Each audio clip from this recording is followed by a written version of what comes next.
next person who is speaking, I first met when I was working for the UK Prime Minister. He kindly invited me to come and share some of my message at the event that he was hosting. And I thought, okay, who is that? And I thought, what is the event going to be like? And it was in Turkey. His name is Plamen Russev. For those of you that don't know, he has taken his European Organization for Entrepreneurs and Innovators, Webbit Congress. It's now become something of a global institution with over 800,000 members involved in that community. It's quite a profound organization. So when he's busy doing something like that, why does he spend his time as a goodwill ambassador for Bulgaria? Why does he spend his time as a member of the European Commission's EU Blockchain Observatory and Forum, right? What is it that he's hoping when he's got a fantastic business in the community? So, Plamen, please come on stage and tell us more about the future, the decentralized future, the way we see it. It's great to see you back in London, by the way. Plamen Russev. Hello, everybody. At work. First, great to meet you after so many years. I was really happy to see you a long time ago in Istanbul, where we used to have one of our global events. But answering the question, why we do what we do, I would like first to get a perception of who is here in the room. How many of you are somehow involved with blockchain? That's a great audience, thank you so much. How many of you do investments in crypto? It's still not against the law, come on. Okay, so actually I'm not going to be talking about crypto today, even though I just came back from Bangalore and then before then other places in the world. We were talking about a lot about the STOs and the good old saying that the Stone Age didn't finish because the stones finished, so it's the same with the IPOs. They're about to finish, and so I can talk about this with every one of you here. But the reason I accepted this opportunity to join the European Commission Observatory and Forum in the AI Alliance, and further for the past 30 years to be involved with anything digital, is for one reason. And because I believe that with everything we do cumulatively, we can really improve the state of the world. And of course, on the way, it comes with building values. So let me start first with a statement. How many of you believe that nothing that has been built until now by technology, or everything that has been built until now by technology, does not exceed the currency that we've paid with, our privacy? Did you understand the question?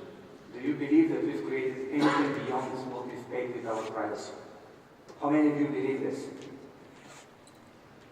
Okay. How many of you believe that we have paid everything with our privacy until now? So what are you doing? Are you the only one? Okay. Is my English wrong? Do you understand me? I believe that we have paid everything with our privacy until now. And I believe that blockchain is that particular reason for us to move on ahead. I believe that the only currency that we have until now is the thing that could make my kids, your kids, prisoners of their own private data. So that's why I've joined these institutions, and that's why I accepted also the privilege to become the third ambassador for digital affairs in the world, and particularly in Europe, also after France and Denmark, because I believe that with regulation we can move that further into, as the previous speaker concluded his speech, the era of trust. The way we do it is by providing particular opportunities so that the user can take advantage. We just finalized a document paper with the EU Observatory and Forum, which is called Blockchain and GDPR. How many of you read this paper? Have you seen it?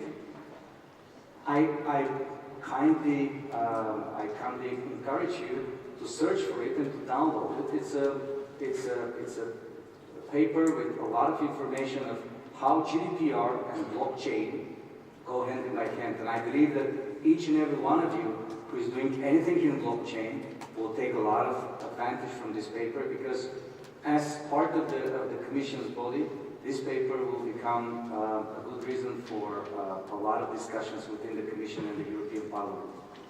So based on this, we move further into building value and creating, actually trying to transfer the responsibility from both sides and still keep the responsibility of the governments, or actually the governing bodies. Within many conferences like this one, I say governance, I see a lot of angry faces. But judging from what I was hearing here until now and the reactions of the audience, you're not going to shoot me tomatoes. So we believe in governance. We believe that the governance is what still adds value on both sides, those that provide the goods and services and those that buy the goods and services. And specific example is the STOs. So now, working on the STOs matter, we see a number of value added that we should build and should protect in the future. Of course, first, ICOs, the least to say, created a very dicey feeling about, because of the lack of regulation, obviously, there is lack of accountability. And this basically created a lot of distrust in the whole ecosystem. But on the other side, using STOs does not allow us to get rid of governance at all. The thing that we have to do is to make sure that the ecosystem that we build will allow us to build regulation that will work for both sides. Of course, during that process, we need to talk to you. We need to be in touch with each and every one that is there to create real value, that is not there just to make another ICO and disappear, and is there to build the trust that we are talking about. And because the name of my presentation involves Bulgaria, I will tell you a number of companies that are exact examples of such value builders, and I will kindly ask you actually to check them out. I made a list so I don't miss some of them. To check them out and to use them as examples, because they are already, for some of the verticals that they represent, are leading in one way or another. So I will start with, and I will be interested to see how many of you know this. One of them is called Locktrip. Do you know Locktrip? Locktrip. Locktrip.com. These guys has managed to raise and to get listed on a number of exchanges, and now disrupting quite well the travel and tourism business. Another one are the Nexus. They have raised around 50 million a couple of months ago, and they are doing a very interesting job when it comes to crypto loans and building an ecosystem around it. Artelity is now already registered in Liechtenstein, and they're also going after another, even more interesting project. DentaCoin and LimeChain are one of these. And then I'll give you a terrible example, another Bulgarian company, which is called OneCoin. How many of you know that? Oh yeah, I hope you didn't put money there.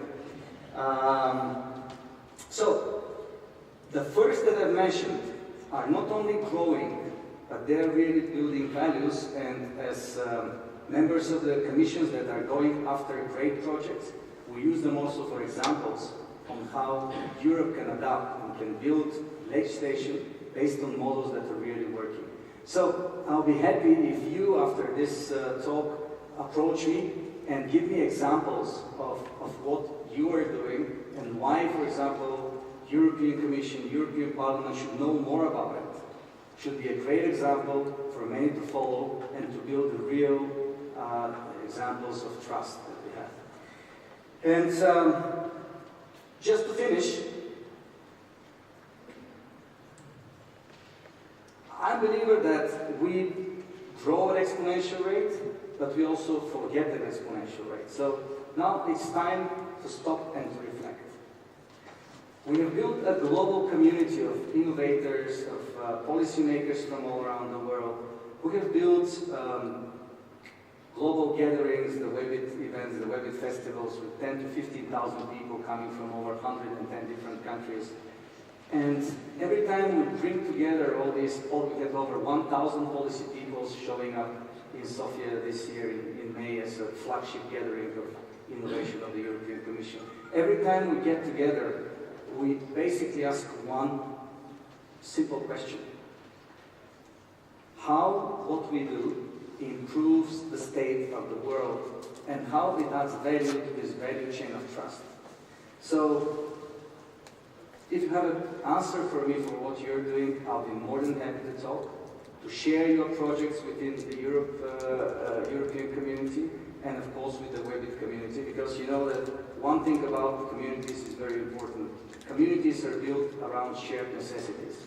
So I'm hopeful that we share one necessity with all of you for sure, and this is the necessity of building the trust network. So thank you again for being here and listening to this, and look forward to talk to you if you have something to share that we can share with the rest of our network. Thank you. Please do me a great favour and keep coming back to London. Thank you very much. It's great to have you back here. Thank you. Plamen Russev, thank you so much. If any of you ever get the chance